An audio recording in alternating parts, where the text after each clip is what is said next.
वालेकुम, मैं हूँ आईजीएस और आज हम करने वाले हैं क्लास 11 की केमिस्ट्री का चैप्टर नंबर 11 थर्मोकेमिस्ट्री के न्यूमेरिकल्स। अच्छा जी, पहले इसके फर्स्ट न्यूमेरिकल पर आते हैं। इसका फर्स्ट न्यूमेरिकल है रिलेटेड टू थर्मोकेमिकल का जो फर्स्ट लॉ है, फर्स्ट लॉ ऑफ थर्मोडायनामिक्स, उससे रिलेटेड ये न्यूमेरिकल है। चले हम इसको पढ़ते हैं, क्वेश्चन को पढ़ते हैं और अपना डेटा बनाते हैं कि हमारे पास जो है वो क्या पूछा गया है और किस तरह पूछा गया है।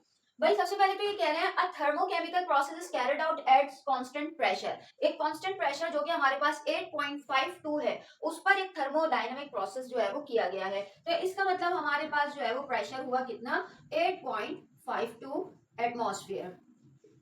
सही है भाई। अभी कह रहे हैं इफ इट एब्सॉर्ब 15.4 किलोजॉल। अच्छा यहाँ पर एक और चीज बता दें, वो क्या है आपके पास कि भाई आपको पता है कि हमारे पास हीट का निकलना या हीट का एब्सॉर्ब होना क्यू कहलाता है, और ये क्यू हमारे पास पॉजिटिव में भी होता है और नेगेटिव में। अगर तो ये क्यू हमारे पास, यानी कि अगर हमारे पास सिस्टम ने एब्सॉर्ब की है एनर्जी, यानी कि हीट सिस्टम ने एब्सॉर्ब की है, तो क्यू हमारे पास पॉजिटिव में होगा।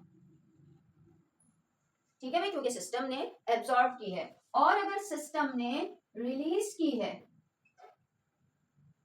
तो हमारे पास ये क्यू जो होगा वो नेगेटिव में होगा। ठीक है भाई, ये दो चीजें हमें याद रखनी है। अब इन्होंने क्या कहा है, इफ इट एब्सॉर्ब्स 15.4 किलोजॉल, यानी कि हमारे पास ये पॉजिटिव में होगा क्योंकि सिस्टम ने क्या किया है, हीट को एब्सॉर्ब किया है। फिर ये कह रहे हैं फ्रॉम द सराउंडिंग्स। ठीक है भाई, सिस्टम ने सराउंडिंग से एब्सॉर्ब किया तो भाई सिस्टम के पास एनर्जी आई है ना, यानी कि हमारे पास हीट आई है तो ये पॉजिटिव में होगा। और अगर सिस्टम से हीट लॉस हुई है या रिलीज हुई है तो हम हीट को जो है वो नेगेटिव में लेंगे। तो आपको क्वेश्चन में बताया नहीं जाएगा, फिर आपको -15.4 लेना होगा अगर यहाँ पर जो है वो इट रिलीजेस आता या इट लॉस आता। ठीक है भाई। अब ये कह रहे हैं due to which an expansion in the volume of 4.7 decimetre cube is occurred, यानी कि हमारे पास एक एक्सपेंशन हुआ है, यानी कि वर्क डन हुआ है। अब वर्क डन भी हमारे पास भाई या तो नेगेटिव में लिया जाता है या पॉजिटिव में लिया जाता है। कब लिया जाता है, अगर हमारे पास क्या होता है, work done by system, work done by system. By system का क्या मतलब हुआ, यानी कि एक्सपेंशन हुआ है, वॉल्यूम सिस्टम का बढ़ गया है, तो हमारे पास ये जो होगा W वो क्या होगा, नेगेटिव। याद रख लें W नेगेटिव होगा अगर सिस्टम ने काम किया है, और सिस्टम काम किस सूरत में करता है, एक्सपेंशन की सूरत में, इसका वॉल्यूम बढ़ जाता है। ठीक है भाई। और अगर work done on system, surrounding ने सिस्टम पर काम किया है, सिस्टम ने काम नहीं किया, सिस्टम पर काम हुआ है, यानी कि कंप्रेशन हुआ है, तो हमारे पास क्या होगा, ये पॉजिटिव में चला जाएगा। तो भाई अब सवाल पढ़े, हमारे पास सवाल क्या है, एक्सपेंशन हुआ है, इसका मतलब हमारा वर्क डन किस में होगा, हमारा वर्क डन नेगेटिव में होगा। तो ये हम लिख देंगे यहाँ पर क्या चीज, एक तो सबसे पहले तो हम यहाँ पर पहले तो वॉल्यूम लिखेंगे, वर्क डन तो नहीं हुआ, यहाँ पर वॉल्यूम हुआ है, तो हम लिख देंगे भाई चेंज ऑफ वॉल्यूम। हमारे पास क्या है, हमारे पास है 4.7 डेसीमीटर क्यूब। ठीक है भाई, हमने मालूम क्या करना है, change in internal energy delta E मालूम करना है। अब इतनी बात तो हमें जो है वो क्वेश्चन से समझ में आ गई है। अब हम क्या करेंगे, अब हम देखेंगे कि इसमें हमारे पास क्या फॉर्मूला यूज हो सकता है। देखिए भाई, फॉर्मूला हमने पढ़ा है कि डेल्टा ई जो है वो हमारे पास किसके बराबर होता है, Q प्लस W। ठीक है, और हमारे पास एक्सपेंशन हुआ है W, इसका मतलब हमारे पास नेगेटिव में है, तो ये हो जाएगा Q माइनस W। लेकिन W की वैल्यू हमारे पास क्या होती है, क्योंकि W माइनस में है, इसलिए हम डायरेक्टली पहले W की वैल्यू निकालेंगे जो कि हमारे पास P डेल्टा V से निकलेगी, और चूंकि हमारे पास एक्सपेंशन हुआ है तो माइनस लगा देंगे यहाँ पर। ठीक है, क्योंकि हमारा वर्क डन जो है वो माइनस में जाएगा, एक्सपेंशन हुआ है। ठीक है, तो ये हो जाएगा W is equal to P delta V। सबसे पहले W निकालेंगे, जो W निकलेगा उसे Q प्लस W के फॉर्मूले में डालकर इसे सॉल्व कर देंगे। चलिए अब हम इसे सॉल्व करते हैं। हमारा प्रेशर कितना है, W is equal to minus pressure हो गया हमारे पास 8.52। ठीक है भाई, और ये वॉल्यूम हमारे पास है 4.7। ठीक है, अब जरा हम इसको देख लेते हैं हमारे पास क्या आंसर जो है वो आ रहा है। अच्छा जी, तो हमारा इसका आंसर आ रहा है 40.044। ठीक है भाई, एटमॉस्फेयर डेसीमीटर क्यूब। अच्छा, यहाँ पर बात ये है कि हमारे पास ये जो वर्क डन की यूनिट है, इसको हमने चेंज करना पड़ेगा, किलोजॉल में लाना पड़ेगा। और हमें पता है क्या चीज, कि 1 एटमॉस्फेयर डेसीमीटर क्यूब बराबर है किसके, 101.325 जॉल के। ठीक है भाई, ये हमारे पास किसकी वैल्यू है, ये हमारे पास वैल्यू है 1 की। अब हम लेते हैं किसको 40.044 की लेते हैं 40.044। इसको हम मल्टीप्लाई करेंगे 101.325 से, तो हमारे पास जो है वो जोल की वैल्यू आ रही है W इज इक्वल टू 4057.4583 जोल करके आ रहा है। इस जोल को किलो जोल में करने के लिए हम इस वैल्यू को डिवाइड करा देंगे, ठीक है भाई, 1000 के साथ, तो ये हमारे पास वर्क आ जाएगा 4.05 किलो जॉल। ठीक है भाई, ये हमारे पास किलो जॉल की वैल्यू आ गई। अच्छा, ये सब नेगेटिव में आएगा क्योंकि ये नेगेटिव लगा हुआ है, वर्क डन हमारे पास नेगेटिव है, इसलिए हम इसको नेगेटिव में लेंगे। अब हम आगे मूव करते हैं। अब हम क्या करेंगे, इसकी वैल्यू इसमें करेंगे, इस फॉर्मूले में रखेंगे। ठीक है भाई, तो हमारे पास डेल्टा ई बराबर है किस चीज के, Q प्लस डब्ल्यू के। Q हमारे पास है 15.4, ठीक है भाई, और ये आ जाएगा -4.05। ठीक है, क्योंकि हमारे पास ये प्लस है लेकिन वर्क डन माइनस में आया हुआ है ये, तो माइनस प्लस माइनस की साइन ही आती है, डेल्टा ई। और इसके बाद हमारे पास जो है वो क्या होगा, ये 15.4 माइनस 4.05, तो भाई ये हमारे पास आंसर आ रहा है 11.35 किलो जॉल। ठीक है भाई, ये हमारे पास इस तरीके से सॉल्व होगा। बस हमने करना क्या होगा, हमने अपना सवाल पढ़ के जो है ना वो इन चीजों को गौर करना होगा, क्योंकि ये हमें गिवन नहीं होगा, माइनस में वैल्यू हमें गिवन नहीं होगी, हमें खुद अंदाजा लगाना होगा सवाल पढ़ के कि हमारे पास वैल्यू जो है वो किस तरीके से आ रही है। ठीक है, अब हम करते हैं इसका दूसरा वाला क्वेश्चन जो हमारे पास रिलेटेड टू हैश लॉ है। चले उसको जो कर लेते हैं हम। चलिए भाई, अगला क्वेश्चन देखते हैं। अगला क्वेश्चन हमारे पास जो है वो रिलेटेड टू हैश लॉ है, और वो क्या है, using the data in the table 11.2। अच्छा, ये आपकी बुक में मौजूद पेज नंबर 229 पर ये एक जो है वो हमारे पास क्या चीज है, एक टेबल मौजूद है। इस टेबल में तमाम मॉलिक्यूल की क्या चीज मौजूद है, कंपाउंड्स की क्या चीज मौजूद है, हीट ऑफ फॉर्मेशन, कि उन्हें बनने के लिए यानी उनका एक मोल, प्योर एक मोल बनाने के लिए कितनी हीट चाहिए होती है, वो उनकी हीट ऑफ फॉर्मेशन कहलाती है या इंथैल्पी ऑफ फॉर्मेशन कहलाती है। इसका डेटा गिवन है। ठीक है, जो जो इस इक्वेशन में आएगा वो मैंने यहाँ पर जो है वो कॉपी कर लिया है कि क्या क्या हमारे पास आएगा। तो इन्होंने कहा कि भाई ये हमारे पास जो है वो आप यूज करते हुए कैलकुलेट करें standard enthalpy change for each of the following reactant, कि हमारे पास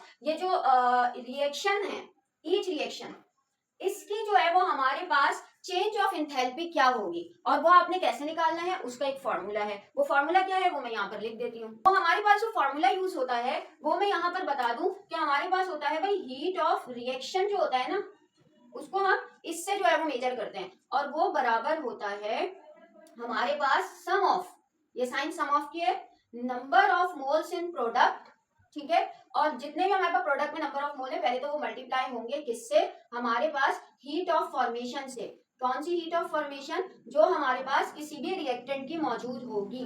ठीक है, और फिर ये हमारे पास क्या हो जाएगा, माइनस होगा किसके साथ, यही चीज हमारे पास sum of number of reactant multiply by delta H F, यानी कि heat of formation of reactant के। ठीक है, इनसे ये माइनस हो रहा होगा। बहुत आसान सा सवाल है, सिंपल मैथ्स यूज होगी, सिर्फ और सिर्फ जहन लगाना होगा। अच्छा, यहाँ पर एक और बात कर लें हम कि हमारे पास कुछ की तो हीट ऑफ फॉर्मेशन दी हुई होती है, कुछ की नहीं दी हुई होती। क्यों, एक तो मैं आपको बता दूं कि प्योर सब्सटेंस एलिमेंट की आपको हीट ऑफ फॉर्मेशन कभी भी नहीं दी जाएगी। क्यों नहीं दी जाएगी, क्योंकि होती ही नहीं है भाई, वो फॉर्म थोड़ी होते हैं, वो तो प्योर कंडीशन में मौजूद होते हैं, तो उनकी इसीलिए फॉर्मेशन नहीं होती। लाइक यहाँ इस इक्वेशन में मौजूद आयरन, आयरन एक एलिमेंट है, तो इसकी कोई हीट ऑफ फॉर्मेशन नहीं होगी। इस तरह हमारे पास जो मॉलिक्यूल्स होते हैं, जैसे हमारे पास ऑक्सीजन है, नाइट्रोजन है, ठीक है, नाइट्रोजन गैस हो गई, इनकी भी हमारे पास कोई भी जो है वो हीट ऑफ फॉर्मेशन नहीं होती, जीरो होती है। यानी कि जो जिनकी कुछ नहीं होती ना, उनकी जीरो होती है। इसकी हीट ऑफ फॉर्मेशन जीरो और इसकी भी हीट ऑफ फॉर्मेशन जीरो, बाकी सबकी दी हुई है।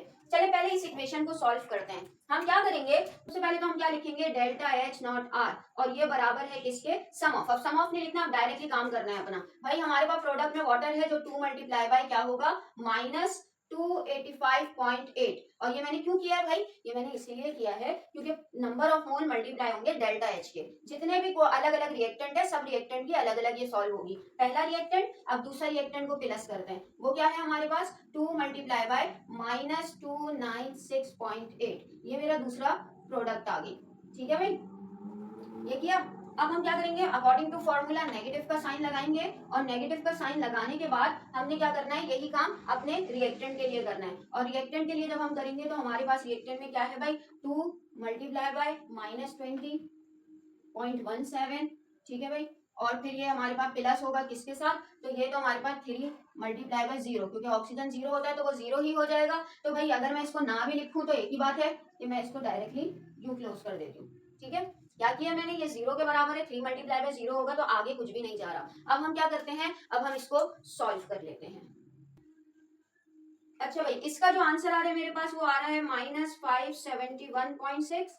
ठीक है, और ये प्लस होगा, इसको देख लेते हैं हम, 296.8 मल्टीप्लाई बाई 2, ये आ रहा है मेरे पास -593.6। ठीक है भाई। अच्छा, अब यहाँ पर ये प्लस हो रहा है लेकिन वो माइनस रहे हैं ये। ठीक है, तो अगर मैं इसको डायरेक्टली माइनस में कर दूं, बजाय अपना स्टेप इंक्रीज करने के मैं डायरेक्टली यहाँ पर माइनस का साइन लगा दूं, क्योंकि प्लस माइनस तो माइनस ही होता है। ठीक है भाई, अब आगे लेकर जाते हैं। आगे मेरे पास क्या है, ये हमारे पास जो है वो 2 से मल्टीप्लाई हो रहा है, 20 पॉइंट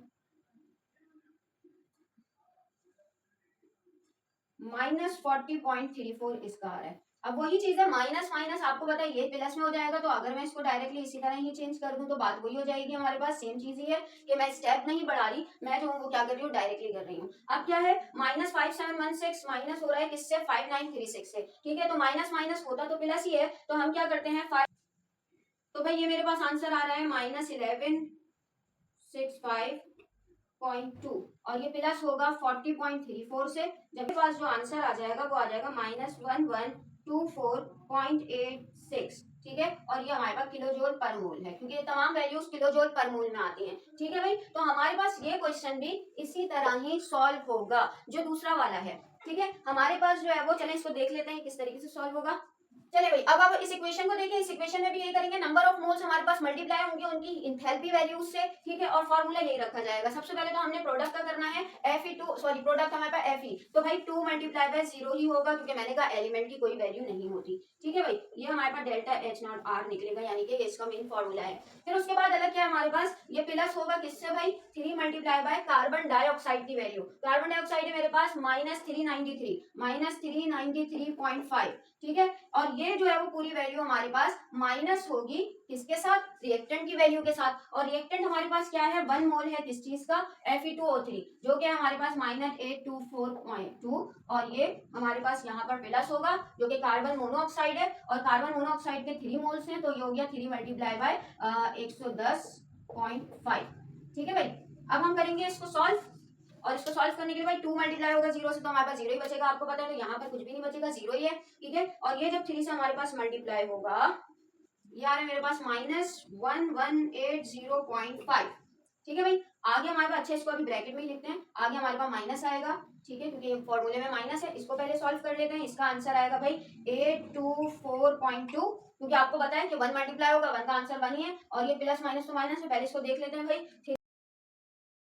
-331.5।